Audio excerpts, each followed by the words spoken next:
요즘 폭염보다 더 뜨거운 숫자가 바로 내년 최저임금 8,350원이 아닐까 싶습니다.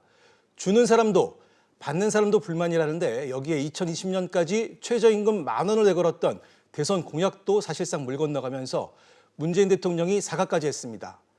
왜 모두가 이 8,350원이라는 숫자에 불만을 갖는지부터 들여다보겠습니다. 자, 이한승 기자. 네. 먼저 내년 최저임금 8,350원으로 결정이 됐습니다. 네. 이를 두고 반쪽짜리 결정이라는 지적이 나오고 있는데 왜 그런 겁니까? 우선 그 최저임금을 결정하는 최저임금위원회에는 사용자위원 9명, 그리고 근로자위원 9명, 그리고 공익위원 9명 등 총 27명이 구성이 돼 있는데요. 예. 전원회의 과정에서 이 업종별로 최저임금을 다르게 적용하자는 안건이 제출이 됐는데 예. 결국은 부결이 됐습니다. 예. 그래서 임금을 지불해야 하는 이 사용자 측이 반발을 하면서 최저임금위원회 전원회의에 불참을 하기 시작했고요. 예. 그러면서 내년도 최저임금 결정도 사상 처음으로 이 사용자위원 9명 전원이 불참한 상황에서 이루어졌습니다. 그렇군요. 네. 네, 그리고 근로자 측에서도 사실 9명이 전체인데 네. 민주노총 위원 4명이 불참을 하면서 결국 근로자 위원 5명 그리고 공익위원 9명만 참석한 상태에서 아까 말씀하신 그 내년도 최저임금 8,350원이 결정이 됐거든요. 네. 이런 상황이다 보니까 아무래도 반쪽짜리라 이런 비판이 나오고 있는 겁니다. 그렇군요. 어쨌거나 올해보다 그 10.9% 오른 네. 시간당 8,350원으로 결정이 됐는데 어떻게 이런 숫자가 나왔는지 궁금하네요. 설명 좀 해주시죠. 일단 예년 같은 경우를 좀 예로 들어보면요. 네. 최저임금을 결정할 때 이 사용자 측과 근로자 측에서 각각 희망하는 액수를 제출을 합니다. 그렇죠. 네. 이만큼 내년에는 정해졌으면 좋겠다 이렇게 소망하는 걸 내는데 네.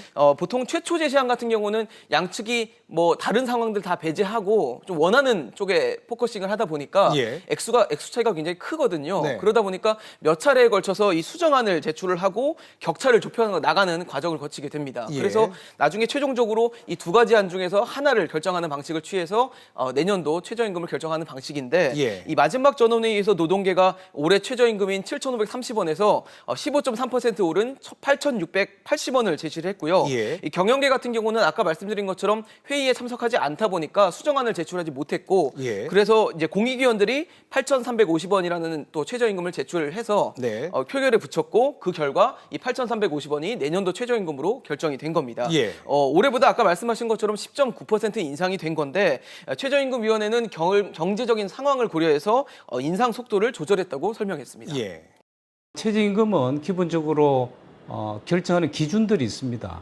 가장 대표적인 것이 유사한 근로자의 임금 수준, 인상률이 어느 정도 되느냐 매우 중요한 것이죠. 그리고 최저임금 금액에 따라서 소득 분배가 어느 정도 개선될 것이냐 이는 두 가지가 매우 중요합니다. 그래서 이번 경우에 이 두 가지에다가 추가적으로 경제 상황이라든지 이런 것이 반영돼서 최종 8,350원으로 결정이 됐습니다. 하지만 노동계는 이런 두 자릿수 인상에도 불구하고 크게 반발하고 있습니다. 네, 아무래도 올해 같은 경우는 최저임금 산입범위 개편이라는 좀 빅 이벤트가 좀 있었는데요. 예. 말씀드린 대로 최저임금 산입범위가 개편이 되면서 내년부터는 이 기본급의 25%를 초과하는 정기 상여금하고 또 7%를 초과하는 복리후생비가 최저임금에 포함이 되거든요. 예. 그렇다는 얘기는 상여금과 이 복리후생비 일부가 최저임금이 포함이 되면서 기본급을 많이 높이지 않아도 상여금과 이제 복리후생비가 들어가 있으니까 네. 그만큼 최저임금을 충족할 수 있는 확률이 높아진다는 얘기입니다. 네. 그래서 노동계도 인상 효과가 줄어드는 것이다 이렇게 네. 주장을 펼치고 있는 거고요. 그래서 노동계 같은 경우는 산입범위 확대를 감안을 하면 올해 뭐 10.9%라는 두 자릿수 확대가 됐지만 네. 실제적으로는 한 자릿수에 불과하다 이렇게 주장을 펼치고 있는 겁니다. 네. 최저임금 산입범위 확대가 되기 전으로 보자면 최하 3%에서 많아야 5~6% 수준에 불과한 역대 최악의 인상률로 저희들은 보고 있습니다. 네, 특히 이 최저임금위원회에 불참했던 민주노총 같은 경우는 네. 정부와 여당이 자본의 공세에 이 소득주도 성장 기조를 사실상 포기했다 이런 비판의 목소리를 내기도 했습니다. 그렇군요. 그 돈을 주는 사용자 측은 당연히 불만을 나타내고 있는데 아무래도 인건비 부담 때문이겠죠? 네, 사실 최저임금 인상에 직격탄을 맞은 건 저임금 노동자들을 주로 쓰는 영세 자영업자나 소상공인들입니다. 네. 가뜩이나 내수 경기 침체로 장사도 안 되는데 지난해 16.4%에 이어서 올해도 최저임금이 두 자릿수 인상되면서 생존 자체가 어렵다며 강력하게 반발하고 있는 상황인데요. 현장의 목소리 먼저 들어보시죠. 직장인들이 몰려 있는 서울 중구 다동에서 고깃집을 운영하는 김모 씨. 이미 올해 직원 수를 2명 줄이고 비용을 아끼기 위해 집부터 가게까지 1시간 반 거리를 걸어 다니고 있지만 또다시 임금을 올려줘야 한다는 소식에 한숨부터 나옵니다.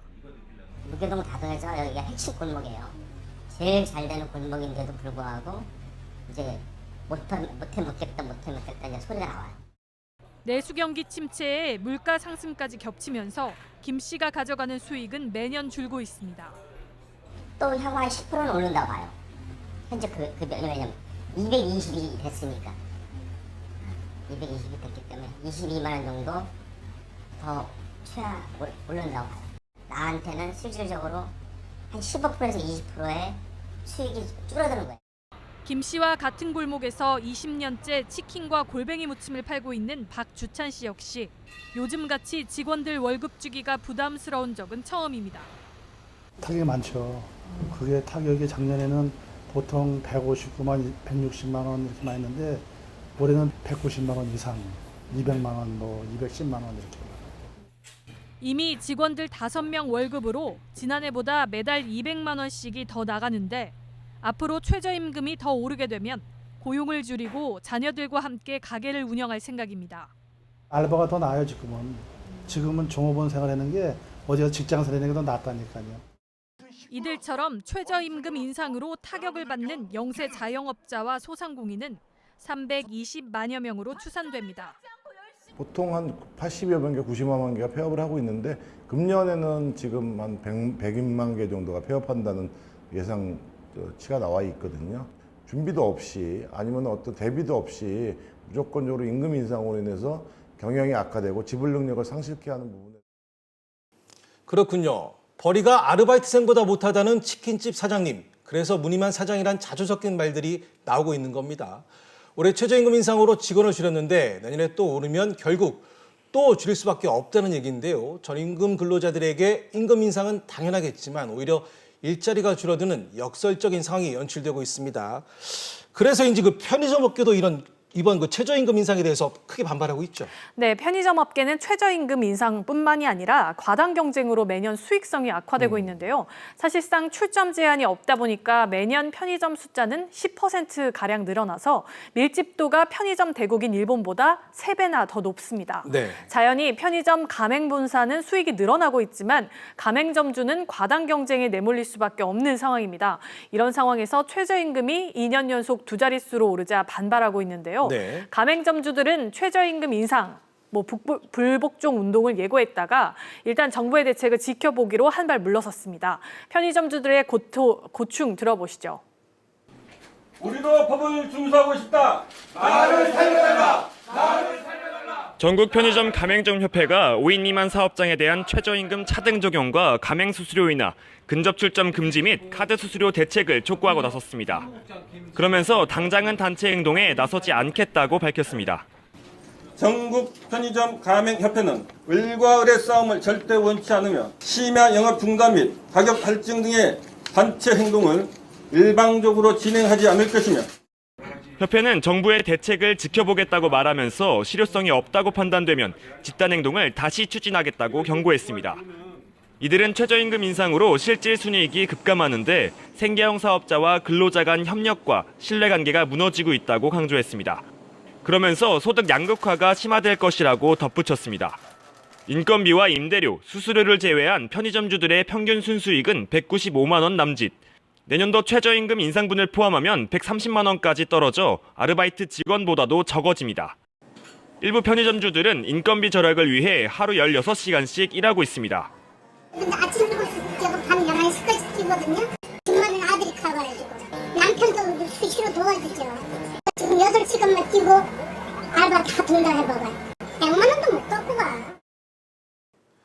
편의점 사장님 역시 무늬만 사장입니다. 한편에선 최저임금 인상이 가맹 본사 눈치 봐야 하는 가맹점주와 가맹점주가 허용하는 아르바이트생, 그래서 을들의 전쟁이라는 비판까지 나오고 있습니다. 편의점주들의 요구사항은 잠시 후에 한번 다시 짚어보도록 하겠고요. 자, 그런데 장 기자, 편의점 사장 같은 사용자 측을 비롯한 경영계는 주요 수당을 포함을 하면 사실상 내년 최저임금이 10,000원을 넘는다면서 불만의 목소리가 아픈 상황입니다. 네, 사용자 측이 최저임금이 10,000원이 넘는다라고 이렇게 주장을 하는 것은 주휴수당 때문인데요. 네. 이 주휴수당은 사용자는 근로자에게 일주일에 평균 1회 이상의 유급 휴일을 주어야 한다는 근로기준법 제55조의 근거를 두고 있습니다. 예. 이 법에 따라서 일주일에 15시간 일을 하면 하루치에 해당하는 주휴수당을 받게 됩니다. 예를 들자면 일주일에 실제로는 40시간을 일했지만 주휴수당까지 쳐서 1.2배를 곱한 48시간에 해당하는 돈을 받게 됩니다. 이렇게 되면 내년에 최저임금은 8,350원이지만 실제로 받는 돈은 여기에 똑같이 1.2배를 곱한 1020원이 됩니다. 네. 하지만 알바노조가 지난해 편의점 아르바이트생 400여 명을 대상으로 조사한 결과 90% 이상이 주휴수당을 받지 못했다고 응답을 했는데요.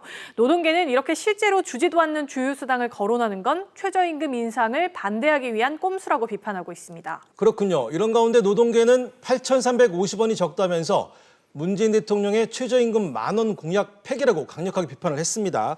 그러자 문 대통령이 직접 사과를 했죠. 네, 그렇습니다. 내년도 최저임금 8,350원으로 정해졌고요. 네. 문재인 대통령의 대선 후보 시절의 공약대로라면 네. 2020년에는 10,000원이 돼야 되는 겁니다. 그렇죠. 그러니까 2019년 최저임금이 8,350원, 그리고 2020년에 10,000원이 된다는 얘기는 즉 인상률이 20% 가까이 돼야 된다는 얘기거든요. 그렇겠네요. 네. 그런데 지금 10% 초반, 그러니까 10.9% 인상되는 지금 내년도 최저임금을 두고도 이렇게 격렬한 반발이 있는 상황에서 예. 20%라는 숫자는 사실 현실적이지 않다 이렇게 볼 수 있는 수치입니다. 예.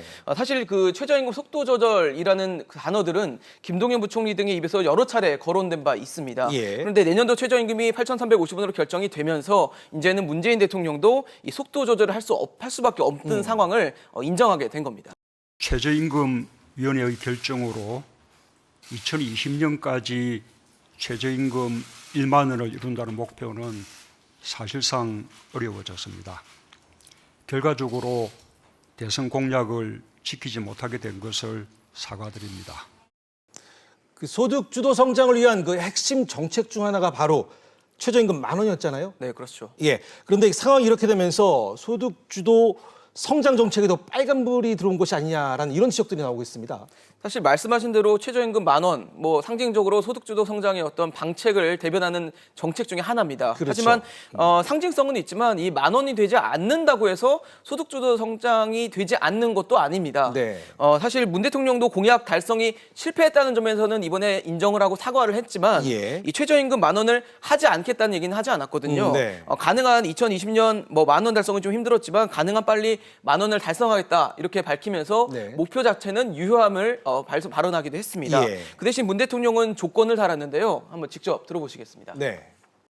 무엇보다 중요한 것은 올해와 내년에 이어서 이루어지는 최저임금의 인상폭을 우리 경제가 감당해내는 것입니다. 네, 지금 문 대통령의 발언을 봤을 때 결국 우리 경제가 감당할 정도의 인상을 해서 가능한 빨리 10,000원을 달성하겠다 이런 얘기거든요. 예. 그러니까 어느 정도의 시행착오는 이번 사과를 통해서 인정하되 소득주도 성장의 어떤 완급 조절을 하겠다 이런 뜻으로 해석할 수 있을 것 같습니다. 그렇군요. 네.